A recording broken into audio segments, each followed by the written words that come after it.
আচ্ছা, এখন আমি আজকে করব চিকেন কষা। তা মাংসটা ম্যারিনেট করে নিচ্ছি। তা আদা বাটা, রসুন বাটা, হলুদ, লঙ্কা দিয়েছি, আর এই লেবু নিংড়ে দিচ্ছি, পাতি লেবু একটু, মানে মুরগির মাংসের একটা গন্ধ থাকে না, সেটা চলে যাবে, সেই জন্যে দিয়ে এখন ম্যারিনেট করে রাখবো। আর একটু সর্ষের তেল দিয়েছি, ব্যাস 1 ঘন্টা রেখে দেবো এখন আমি।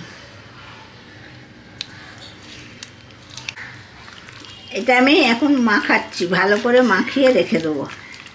1 ঘন্টাকে চাপা দিয়ে রেখে দেবো। 1 ঘন্টা পর তারপরে রান্নাটা আরম্ভ করব। একদম তেল গরম হয়ে গেছে, এবার আমি এতে পেঁয়াজ দিয়ে দিচ্ছি। এই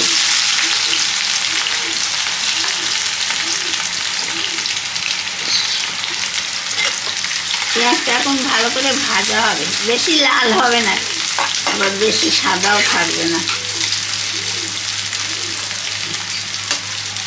এবার এতে দিচ্ছি, পেঁয়াজ ভাজা হয়ে গেছে, এবার রসুন আর আদা দিচ্ছি। ম্যারিনেট করেছি, ওতেও দিয়ে রেখেছি আদা রসুন, আবার এতেও দিচ্ছি। দেখো একটু একটু রোদ্দুর উঠে গেছে আবার। হ্যাঁ,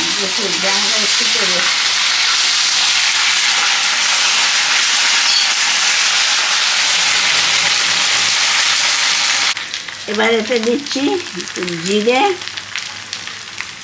ধনে গুঁড়ো,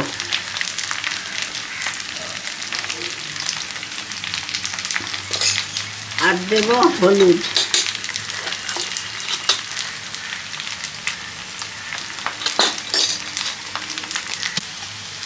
টমেটো বাটা দিচ্ছি।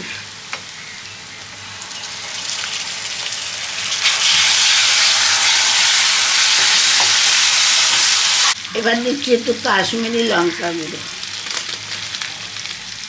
রংটা আসবে। এবার একটু কাঁচা লঙ্কা বাটা দিচ্ছি, এটা ভুলে গিয়েছিলাম, এই অল্প একটু দিলাম।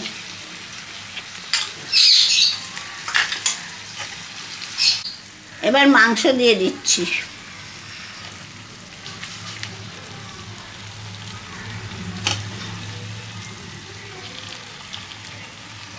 এখন কষা চলছে, এতে জল পড়বে না, এর থেকে যে জল বেরোবে ওইটাই সেদ্ধ হবে। মা তুমি মিষ্টি দাওনি এখন, আর চিনিটা দাওনি, আমি দাঁড়িয়ে আছি তাই। দেবো, নুন দিইনি, চিনি দিইনি, একটু মাংসটা করে নিই, তারপরে দেবো নুন চিনি।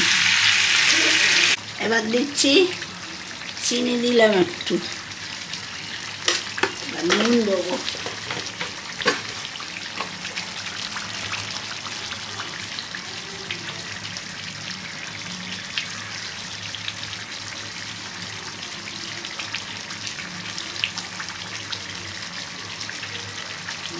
সব দেওয়া হয়ে গেল, এবার ফুটবে, এটা সেদ্ধ হবে। জল বেরোচ্ছে, এই যে জল বেরিয়ে গেছে কতটা। হ্যাঁ, জল একদম দেবো না, এই জলেতেই সেদ্ধ হবে।